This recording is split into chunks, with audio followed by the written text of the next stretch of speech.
নমস্কাৰ এনিটক চাই থকা প্ৰত্যেকগৰাকী দৰ্শকক এই মুহূৰ্তত ধন্যবাদ জ্ঞাপন কৰিছো। গৰু চোৰ কোন গৰু চোৰে কপাইছে অসমৰ ইমূৰ সিমূৰ। এতিয়া গৰু চোৰৰ প্ৰসংগই ৰাজ্যজুৰি চৰ্চা লাভ কৰিছে। অসমৰ ইমূৰৰ পৰা সিমূৰলৈ মাত্ৰ এটাই বিষয়, এটাই কথা, গৰু চোৰ। কিন্তু কোন এই গৰু চোৰ? গৰু চোৰৰ প্ৰসংগ উত্থাপনৰ পিছতে ৰাজ্যজুৰি হাহাকাৰ হৈছিল 90টাকৈ গিৰ গাই বিচাৰি। যি গিৰ গাই ৰঙিয়া ৰেলৱে ষ্টেচনৰ পৰা সন্ধানহীন হৈ পৰিছিল আৰু সেই সন্ধানহীন গৰু বিচাৰি বিভিন্ন স্থানত চলিছিল ৰাইজৰ হাহাকাৰ। তাৰ পাছতে সন্মুখলৈ আহিছিল গৰু চোৰৰ এখন দীঘলীয়া তালিকা, য'ত জয়ন্ত মল্ল বৰুৱাৰ পত্নীৰ নামকে ধৰি অসমৰ কেইবাজনো বিধায়কৰ নাম সন্নিৱিষ্ট হৈ আছিল। আৰু তাৰ পাছতে এতিয়া গৰু চোৰৰ প্ৰসংগ পুনৰ উত্থাপিত হৈছে। এগৰাকী বিধায়কে মন্তব্য কৰিছে যে আপোনালোকে আমাক ভাল উপাধি প্ৰদান কৰিছে গৰু চোৰ, আৰু তেওঁ নিজেই স্বীকাৰ কৰিছে যে এজনী গিৰ গাই মই নিজেই কিনাটো সত্য। মই নিজেই সেই এজনী গিৰ গাই কিনিছিলো আৰু প্ৰায় 90,000 টকাত ক্ৰয় কৰিছিলো বুলি স্বীকাৰ কৰিছে এই বিধায়কজনে। এই মুহূৰ্তত সবিশেষ তথ্য আমি আপোনালোকক প্ৰথমতে গ্ৰাফিক্স প্লেটৰ সহায়ত জনোৱাৰ চেষ্টা কৰিছো। তাৰ পাছতে মন্তব্য আছে, মন্তব্য শুনোৱাৰ চেষ্টা কৰিম। এই মুহূৰ্তত জনাই আছো গিৰ গায়ে শিৰোনাম দখল কৰিছে। এই মন্তব্য কৰা হৈছে আমি গৰু চোৰ উপাধি পাইছো। এনেদৰে মন্তব্য কৰিছে ৰাজ্যৰ এগৰাকী বিধায়কে। আমি এজনী গৰু কিনাটো সঁচা কথা, এজনী গৰু কিনিছিল এইজন বিধায়কে। কোন এইজন বিধায়ক সেয়া সকলো আমি আপোনালোকক জনোৱাৰ চেষ্টা কৰিম। সকলো টকা হোৱাইটত দিছো, অৰ্থাৎ গৰু ক্ৰয় কৰাৰ ক্ষেত্ৰত যি টকা দিছিল সেয়া হোৱাইটত দিছে। আৰু এই মন্তব্য কৰিছে সংবাদ মাধ্যমৰ আগত দিগন্ত কলিতাই। গৰু চোৰৰ ভূতে খেদিছে বিজেপিক। এই মুহূৰ্তত সেই খবৰ জনোৱাৰ চেষ্টা কৰিছো। এতিয়া গৰু চোৰৰ ভূতে খেদিছে বিজেপিক। গৰু চোৰৰ প্ৰসংগৰে অসমৰ ইমূৰৰ পৰা সিমূৰলৈ এতিয়া হাহাকাৰ সৃষ্টি কৰিছে। তীব্ৰ চৰ্চাত আছে গৰু চোৰৰ প্ৰসংগ। গৰু চোৰৰ এখন দীঘলীয়া তালিকা প্ৰকাশ পাইছিল, য'ত নাম সন্নিৱিষ্ট আছিল জয়ন্ত মল্ল বৰুৱাৰ পত্নী। জয়ন্ত মল্ল বৰুৱাৰ পত্নীয়ে 20জনী গিৰ গাই ক্ৰয় কৰা বুলি অভিযোগ উঠিছিল। আৰু তাৰ পাছতে জয়ন্ত মল্ল বৰুৱাই স্বীকাৰো কৰিছিল যে 20জনী গিৰ গাই তেওঁৰ যে ফাৰ্ম আছে পত্নীৰ মালিকাধীন সেই ফাৰ্মত আছে। সমান্তৰালভাৱে ভাইচ চেয়াৰমেন GMD তেওঁৰ হাতত 2জনীকৈ গিৰ গাই থকাৰ কথা প্ৰকাশ পাইছিল। MLA গহপুৰ তেওঁ 4জনী গিৰ গাই, MLA জোনাই 10জনী গিৰ গাই, আৰু সমান্তৰালভাৱে MLA কমলপুৰ 2জনী গিৰ গাই। এনেধৰণৰ এক দীঘলীয়া তালিকা প্ৰকাশ পাইছিল। আৰু তাৰ পাছতে দিগন্ত কলিতায়ো গিৰ গাই ক্ৰয় কৰা বুলি চৰ্চা চলিছিল। তাৰ পাছতে এতিয়া দিগন্ত কলিতাই মন্তব্য প্ৰকাশ কৰিছে যে আপোনালোকে আমাক ভাল উপাধি প্ৰদান কৰিলে গৰু চোৰ। যি হল এতিয়া সেইসমূহ বিষয় বাদ দিবলৈ অনুৰোধ জনালে। তেওঁ লগতে উল্লেখ কৰিছে যে আমি সেই গিৰ গাই ক্ৰয় কৰিছো সম্পূৰ্ণ নীতি নিয়মৰ মাজেৰে, আৰু আমি টকা দিছো সম্পূৰ্ণ হোৱাইটত। ইয়াত কোনো ধৰণৰ খেলিমেলি নাই। এনেধৰণৰ মন্তব্য প্ৰকাশ কৰিছে দিগন্ত কলিতাই। এতিয়া গিৰ গাই প্ৰসংগই ভূতে খেদিছে বিজেপিৰ বিধায়কক। বিজেপি এতিয়া তৎ পোৱা নাই। বিভিন্ন স্থানত ক্ষমা খুজিবলৈ বাধ্য হৈছে বিজেপিৰ যিসকল মন্ত্ৰী নেতা আছে, তেওঁলোকে বিভিন্ন স্থানত ক্ষমা খুজিবলৈ বাধ্য হৈছে। আজিৰ দিনটোত আমি আপোনালোকক বাতৰি প্ৰকাশ কৰিছিলো যে জয়ন্ত মল্ল বৰুৱাই ফেচবুক যোগে দুখ প্ৰকাশ কৰিছিল। আৰু তাৰ পাছতে এতিয়া দিগন্ত কলিতাই কৈছে যে আমি এজনী গাই কিনাটো সত্য, আমি এজনী গাই ক্ৰয় কৰিছিলো আৰু আমাক আপোনালোকে ভাল উপাধি প্ৰদান কৰিলে গৰু চোৰ। দিগন্ত কলিতাৰ সেই মন্তব্য আছে, সেই মন্তব্য আমি শুনাইছো। পুনৰ আপোনালোকক জনোৱাৰ ক্ৰয় কৰিছিলো। মই ভবা নাছিলো যে এই গিৰ গায়ে ইমান এটা বিতৰ্কলৈ গুচি যাব। আজি 2 বছৰ আমি MLA হোৱাৰ এবছৰ পিছতে গিৰ গাই আমি 2টা ক্ৰয় কৰিছিলোঁ, আৰু সম্পূৰ্ণ নীতি আৰু নিয়মেৰে অসম চৰকাৰে প্ৰায় 90,000 89,000 ৰুপিজত এটা গিৰ গাই কিনিছিলোঁ। আৰু মই যিহেতু মোৰ ঘৰ কমলপুৰত, মোৰ পিতৃৰ ঘৰ এটা আছে তাতে, আৰু 2টা গিৰ গাই ময়ো লৈছিলোঁ। এইটো সঁচা কথা, তাত কোনো দ্বিমত নাই।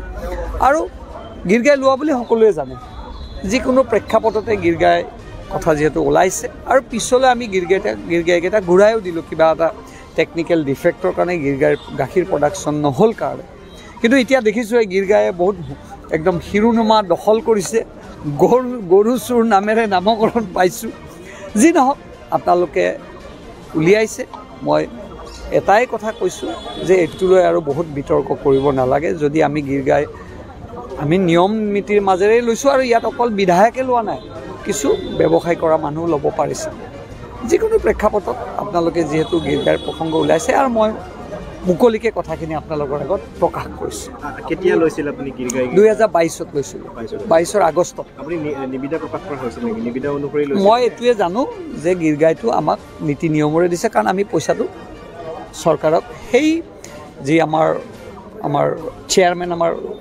আমাৰ পদ্ম হাজৰিকা ডাঙৰীয়াৰ লগত কথা পাতি নীতি নিয়মৰে তেখেতসকলে কৰিছে আৰু এইটো অফিচিয়েল লৈছে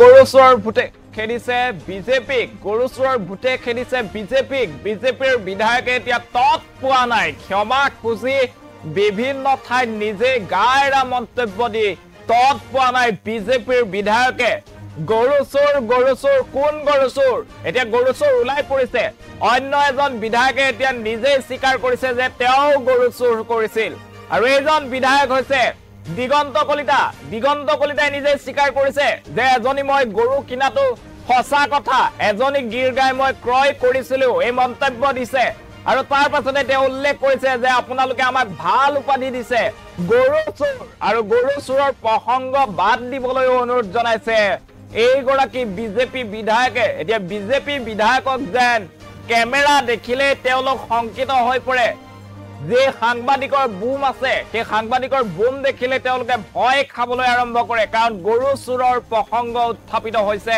চাৰিওদিশে বিজেপিৰ যিসকল বিধায়ক আছিল তেওঁলোকৰ মাজত ভাগ বতৰা কৰিছিল 90 জনীকৈ গৰু আৰু 90 জনী গৰু এতিয়া নিজে ক্ৰয় কৰাটো হয় বুলি স্বীকাৰ কৰিছে লগতে উল্লেখ কৰিছে যে আপোনালোকে আমাক ভাল উপাধি প্ৰদান কৰিলে গৰু চোৰ এতিয়া এগৰাকী বিধায়কক গৰু চোৰ বুলি কোৱা হৈছে বুলি তেওঁ মন্তব্য প্ৰকাশ কৰিছে লগতে কৈছে যে এজনী গাই আমি ক্ৰয় কৰিছিলো আৰু সেই যে নিৰ্দিষ্ট নীতি নিয়ম সেই নীতি নিয়মৰ মাধ্যমেৰে ক্ৰয় কৰিছিলো লগতে সেই গাই ক্ৰয় কৰা ধনখিনি আমি সম্পূৰ্ণ হোৱাইট মানিত দিছো বুলি উল্লেখ কৰিছে দিগন্ত কলিতাই কিন্তু প্ৰশ্ন উত্থাপিত হৈছে যে গীৰ্গাইৰ প্ৰসংগই ৰাজ্য জোকাৰি গৈছে জয়ন্ত মল্লবৰুৱা পত্নীয়ে 20 জনীকৈ গীৰ্গাই ক্ৰয় কৰিছিল সমান্তৰালভাৱে বিভিন্ন বিধায়কে ভাগ বটোৱাৰা কৰিছিল 90 জনীকৈ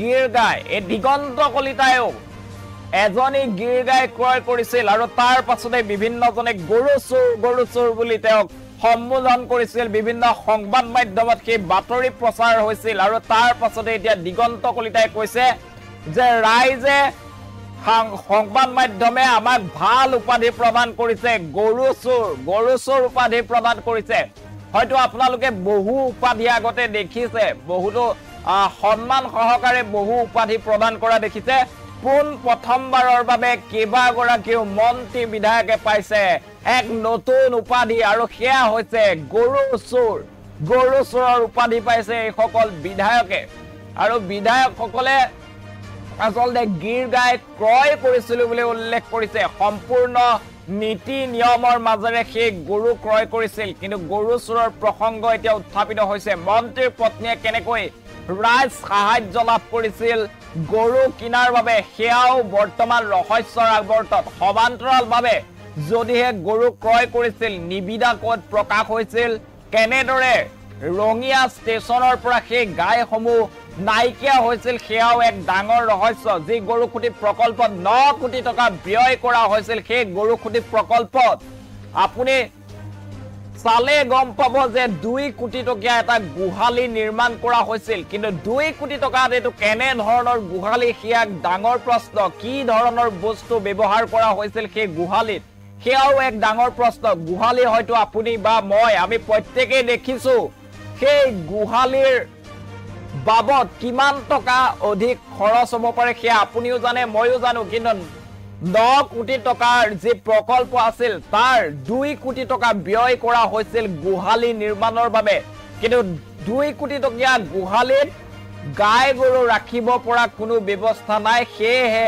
এই সকল মন্ত্ৰী বিধায়কক বেছি দিয়া হৈছিল গাইসমূহ আৰু যে তথ্য প্ৰকাশ পাইছে তাৰ অনুসৰি কিন্তু গৰু খুটিত বৰ্তমান এজনীও গিৰ গাই নাই তেনেহলে গৰু খুটিত গাখীৰৰ নামত গিৰ গাই গাখীৰ বুলি কি গাখীৰ বিক্ৰী কৰা হয় সেয়াও এটা ডাঙৰ প্ৰশ্ন দিগন্ত কলিতাই আজি সংবাদ মাধ্যমৰ আগত মন্তব্য কৰিছে আসলতে বিজেপিক এতিয়া গৰু চোৰৰ ভূতে খেদিবলৈ আৰম্ভ কৰিছিল যতে যায় ততে কেৱল গৰু চোৰৰ প্ৰসংগ সামাজিক মাধ্যমে চাওক বা সংবাদ মাধ্যমে চাওক সকলোতে গৰু চোৰ আৰু তাৰ পাছতে এতিয়া দিগন্ত কলিতাই নিজৰ যে দুখ আছে সেই দুখ এৰাই চলিব বিচাৰিছিল আৰু মন্তব্য প্ৰকাশ কৰি স্বীকাৰ কৰিছে যে মই এজনী গৰু কিনাটো সঁচা আপোনালোকে আমাক ভাল উপাধি প্ৰদান কৰিছে গৰু চোৰ বুলি এনেদৰে মন্তব্য প্ৰকাশ কৰিছে দিগন্ত কলিতাই দিগন্ত কলিতাৰ মন্তব্য আছে দিগন্ত কলিতাই কি কৈছে সেয়া আপোনালোকক শুনোৱাৰ চেষ্টা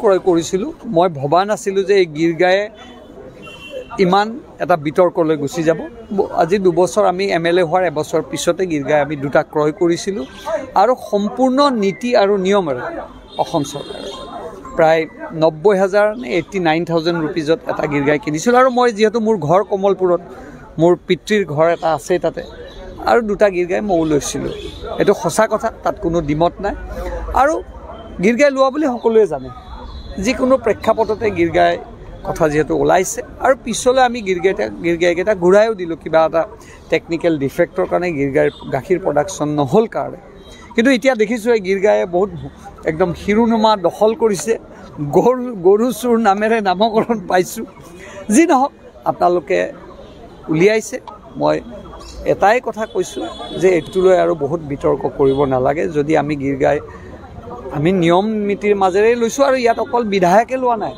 কিছু ব্যৱসায় কৰা মানুহ ল'ব পাৰিছে যিকোনো প্ৰেক্ষাপটত আপোনালোকে যিহেতু গিৰ গাইৰ প্ৰসংগ ওলাইছে আৰু মই মুকলিকে কথাখিনি আপোনালোকৰ আগত প্ৰকাশ কৰিছোঁ কেতিয়া লৈছিল আপুনি গিৰ গাই 2022ত লৈছিলোঁ 22 আগষ্টত আপুনি নিবিদা প্ৰকাশ কৰা হৈছিল নেকি নিবিদা অনুসৰি লৈছিল মই এইটোৱে জানো যে গিৰ গাইটো আমাক নীতি নিয়মৰে দিছে কাৰণ আমি পইচাটো চৰকাৰক সেই যি আমাৰ চেয়াৰমেন আমাৰ পদ্ম হাজৰিকা